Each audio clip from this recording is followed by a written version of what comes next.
Yo guys, what is up? This is Karo and welcome back dito sa ating channel. So for today, what we are going to talk about is another meme coin. Pero iba to sa mga past na natin na pag-usapang meme coin kasi this meme coin is very famous. And sobrang nagulat ako kasi ang daming followers ng socials nila. So by the way, this project is called Pepe Meme. Before we start, I would like to clarify na anything I say is not a financial advice kasi hindi naman ako financial advisor. And of course, hindi ako affiliated dito sa project na pag-uusapan natin. So, nire-review ko lang sila. And as always, no, laging pinapaalala sa inyo na always do your own research before doing anything else na related sa crypto. Kasi anything that is related to crypto is risky. So with that said, tara proceed tayo sa video natin with Pepe Meme. So here you go guys, no, as you can see, ito yung kanilang social or yung Twitter account nila. So nagulat ako kasi nung nakita ko to, sabi ko, alam ko si Pepe meron na sang sikat na crypto dati. I think sa Ethereum, no. Pero right now ata, meron silang nilalaunch sa Solana. So titignan natin, pero ito nga, ito yung kanilang mismong socials. 3.2M lang naman yung followers niya, no. So sobrang onti lang, no. Tapos this one is followed by some of the KOLs that I also followed. So, ayan, sila Julia, sila Link, si Regrets, ayan. Ayan. So, check nyo na lang din if ever may mga fina-follow kayo na naka-follow din sa kanila.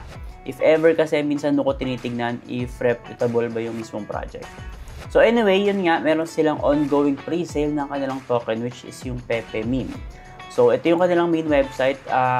Alam niyo naman na si Pepe is ang pinakasikat or isa sa pinakasikat na meme natin, no? So as you can see, maraming gumagamit dito na mga big influencers or big na personality, no? Katulad ni Elon Musk. So madalas niyang pinopost yan, no, si Pepe, and ginagamit talaga yan karaniwan as a meme, no? So yung mga meme coin kasi syempre based siya sa dami ng mga gumagamit or kung gaano kasikat yung mismong character na fino-focus ng meme coin. So this one is no doubt na sobrang sikat and kilala siya ng halos lahat, no? Which is ito nga si Pepe Meme.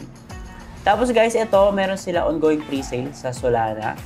So, ang max na supply niya is around, so hindi ko sure kailan to, million, billion, trillion, 420 trillion, no? Tapos, initial circulation is 100M lang. Ayan. So, mga fans nila, sabi nila, fans daw nila to, Jeff Bezos, pero yun nga, meme naman kasi ito eh. So nilalagay lang nila dyan para mas maging memeable yung kanilang mismong website. So, for the tokenomics, and as you can see, meron sila for public sale na 20%, which is yun yung ongoing right now. Meron silang private sale din, which is 12%.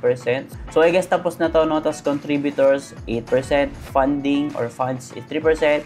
Meron silang airdrop, 14%. So, hindi ko pa alam kung paano tayo makakuha ng airdrop dito. Pero, I think kailangan mo maging active, no? So, hindi ko pa na-check eh, pero if ever magkakaroon ako ng update dito, I'll make sure to post it na lang regarding sa airdrop nila kung paano sumali.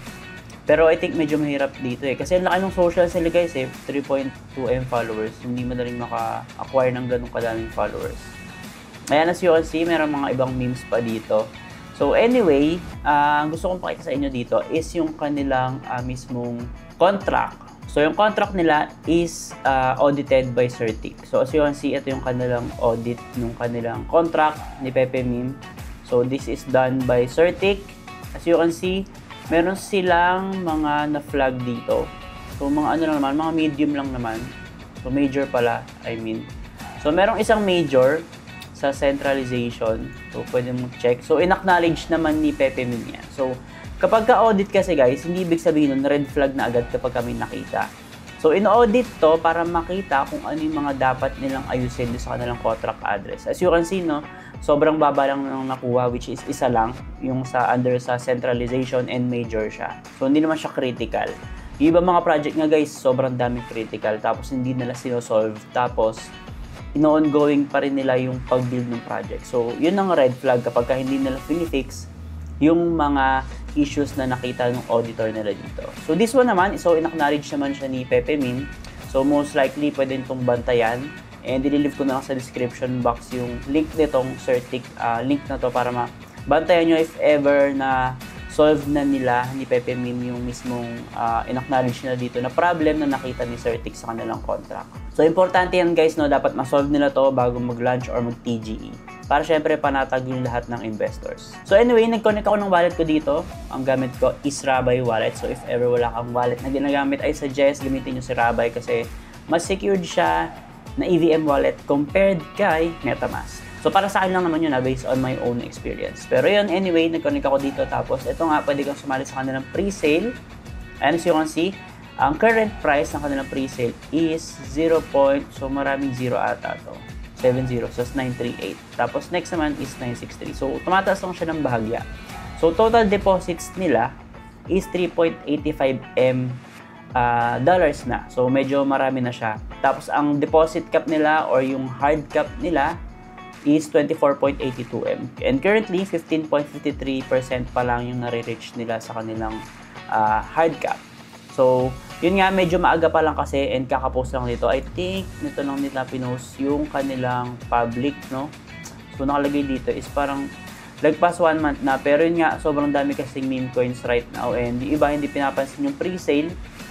Pero yun, kapag nag-TG ito, no, sana mag-pump siya and sana pumaldo yung mga bumili sa kanilang pre-sale kasi sobrang dami ng social followers nila eh. Nagulat din talaga ako. And yun nga, of course, kapag ka meme coin, nakafocus talaga siya or nakabase talaga kung gaano kilala yung mismong meme coin na minamarket nila. So, this one is Pepe. So, kilala talaga siya ng lahat. So, anyway, yung referral link ko is ililive ko sa description. No? So, nasa inyo naman yan kung gagamitin nyo or hindi. Pero nga, if gagamitin nyo siya, comment nyo and baka magpa-raffle ako sa mga gagamit ng aking referral code. Pero hindi sure yan and if ever magpapa-raffle ako, baka ang ipa-raffle ko yung currently invested ako na project right now and running siya. For example, si Planet Horse. So, namimigay ako ng mga NFTs sa Planet Horse. And syempre, kapag ka nagtitipi ako doon, yung iba minsan, USDT naman yung pinapamigay ko. So, yun no. Anyway, ganun lang bumili dito. Ang gagawin mo lang is, kukonek mo yung wallet mo, tapos pwede kang mag-participate dito. So, pwede mo click yung buy now. And upon clicking, pwede kang mag-participate using BTC, USDT, XRP, BNB, and Sol. So, maraming chain na pwede kang gamitin dito. So, for Solana, I think pwede kang gumamit ng iba't ibang currency. And so, as you can see, sobrang daming currency na pwede mong gamitin para makasali. So, pwede kang gumamit ng mga meme coins din, no? So, try natin. Click natin itong fart coin ng Sol. Ayan, so pwede ka, if ever may fart coin ka, no? Pwede kang mag-participate. So, kailangan mo, for example, 156 USDT. Kailangan mo ng 156 fart coin. Kasi guys, mahal ang fart coin right now. I think nasa 1B yung market cap niya or 900 something M. So yun, anyway, ganun lang, magde-deposit ka lang dito. Tapos makikita mo na rin dito kung ilan yung mapapurchase mo na Pepe Meme na tokens. So ito yung kin lang para kay Pepe Meme, no? And sobrang straightforward lang naman ng mismong video na to. Kasi yun nga, si Pepe is kilalang character or meme. Tapos merong ongoing pre-sale right now si pepememe.io. So lahat ng links natin is nasa description box lang, kaya make sure to check them out. If ever magkakaroon ako ng update dito, I'll make sure to post it on all of my socials. Kaya make sure to follow me on all of my social media channels. Yun lang guys, and see you sa ating next video. Ingat!